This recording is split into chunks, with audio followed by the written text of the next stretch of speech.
Once more we're going where often no man or woman has gone before, except for us Star Trekkies. Hello guys, welcome, or if you've already seen my channel before, welcome back. I am the Philadelphia Whovian, and once more I'm doing a video on my series of videos devoted to the Season 1, or Season 1 through 3, of Star Trek the Original Series. And for those of you who are new to my channel, I love Star Trek. I mean, I really freaking absolutely love Star Trek. And so I'm going story by story from the very first episode of Season 1, and I'm going to continue on. And this episode we're doing, this video, is going to focus on the episode called Mudd's Women. If that is a title that does not immediately set like red flags off in your brain of what the heck are we going to be given now, I'll be very surprised. Okay, so Mudd's Women, I believe it was directed by Harvey Hart, and the story itself was written by Gene Roddenberry.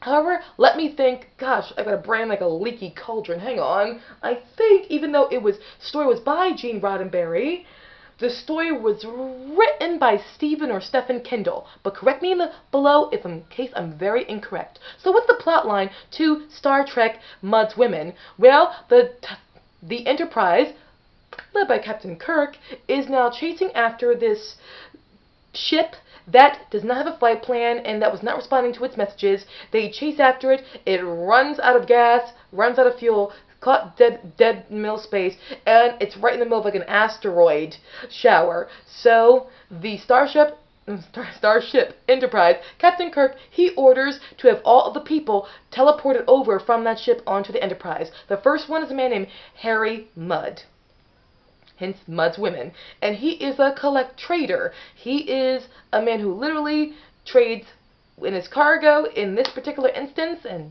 probably many more instances, is he trades women to settlers who are desperately looking for wives. But mind you all, this is not like something that they're obliged to do. Oh no, the 3 women that are the cargo on his ship willingly wanted him to help them get husbands because they were all from places where there were almost no men at all. But here's the thing, when these 3 women teleport aboard, it's complete opposite than Harry Mudd. Harry Mudd is this large, bombastic guy who has lots of personality, but the 3 women, drop dead gorgeous.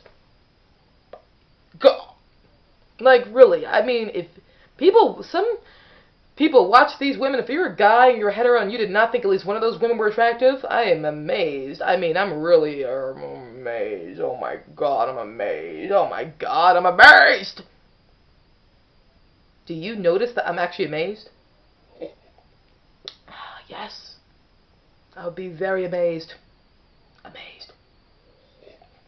Alright, sorry. I'm back. Alright, these 3 women, not only are they drop dead gorgeous, but also they have a hypnotic way about them.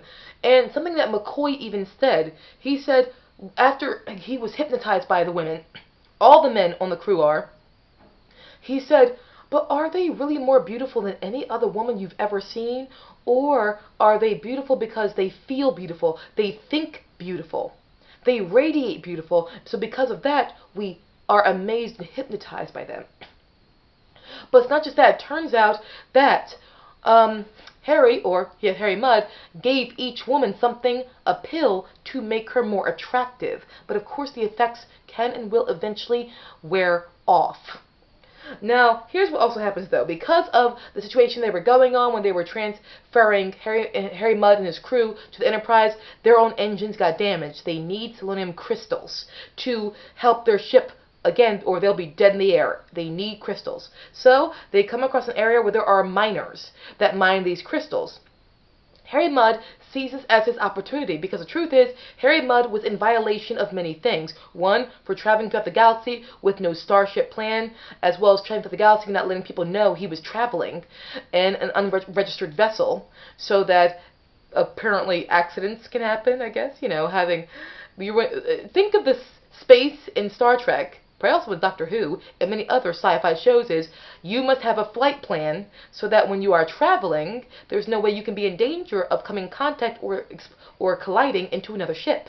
So even in space, there are roads. Think of it that way. Yeah, helps me. So, okay. Mud's women. Mud comes up with an idea. He gets a message down below to the miners, having them come up to meet the women, because he says, I'll make a trade with you. You give the crystals to the starship and you'll get wives. The miners completely agree to this, and Captain Kirk has no choice but to give in. The women go down there, and two of them are very, completely on board with this type of arrangement, but the third one, this is where it's confusing. Okay, the actress who plays her, gorgeous woman, does a great acting performance, but I don't know how to place her character. One moment she does want husbands, and she's mad that they're going the wrong way because the Starship Enterprise intercepted them, but the other time, she's sick of all that's going on. She's sick of the charade of having to pretend to be this beautiful thing, and having to, use these powers to seduce men. I don't... It's a great actress playing it, and I know probably it's because it's a complicated situation, but I can't fully pinpoint her personality. I get confused by it. I'm not going to lie. But I suppose it's just simply the confusing thing of, I want a husband, but at the same time, I don't want to be a cheat. Which technically it is. She even calls the drug a cheat that Harry gives them to look more beautiful. She says, you'll never find them, Harry, when he starts looking for the pills to give them, and if you do, it's a cheat. It's a cheat. You're not giving us, you're not being real. You're not giving these men a real beautiful woman. You're cheating them with what you're giving us to make us look more beautiful than what we are. So maybe it's because she's in a conflicted state. Who knows? Either way, when she's down there, one man falls in love with her, but she's not really pleasant company. And then randomly, I guess in her anger, she just runs out of the area where the men and the women are dancing. She runs in along the planet, but there are these harsh sands that literally can kind of like rip you apart. And William Shatner, Captain Kirk, goes back on the Enterprise while the miner is looking for her. He finds her, takes her back to his house. She's like unconscious. He lays down because he's exhausted, goes to sleep, wakes up. She is wearing some of his clothes, but also she made breakfast for him. She made a meal for him to eat, and they're having a slightly comfortable/uncomfortable interaction that's very organic. But they seem like they come to an understanding by the end. There's only one problem. The drug has worn off. So she's back to being homely looking. And he is upset about this because she's also not pleasant company. So she's not pleasant company. Then she's not as beautiful as she appeared. So he got tricked out of the deal. He was kind of cheated, he feels. And objectively, I see where he's coming from. But either way, both of them are in this uncomfortable situation. Then Kirk shows up with Mud, and the truth is revealed that Mud gave them a pill that would make them more attractive. Of course, the miner's upset by this, but she says, you want wives?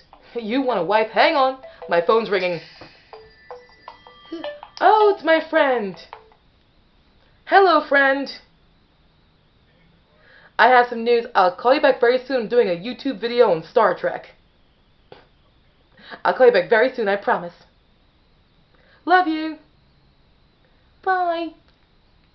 And by the way, do you get the feeling that we got this cell phone kind of design from Star Trek? Because that's how they used to communicate with each other. I think that's what we did. Star Trek, influencing even pop culture. So back to the video. Okay, so when it comes to the idea of her being plain and the guy feeling cheated, she says to him, you don't want wives. She's like, you want, here's what you want. And she shows him the pill. She grabs out of Harry's hand and shows the pill. She's like, this is what you want. You don't want a woman who will cook and cry and feel. You want vanity. You want something that's not real. So this is what you want. This is what you want. But it's not real. And she swallows it. She turns around and she's gorgeous all over again. She's like, see, this is what you want? Someone who's vain. Someone who is not useful at all, but she's gorgeous. And she just sits down and shows him the contrast. But Kirk says, actually, no. We tricked you. That was just gelatin that was dyed. That's not really the pill. You're more beautiful again. She's like, how's that be? I'm beautiful. He said, there's only two type of women. Women who believe in themselves and women who don't. And by believing in yourself, you can be beautiful automatically. But the contrast between how she looked plain versus how she looked beautiful was so sharp a contrast, it's hard to tell. It's like, can you take it seriously? I don't know. I don't know. Can you? Can you? I don't know. I don't know. I don't know.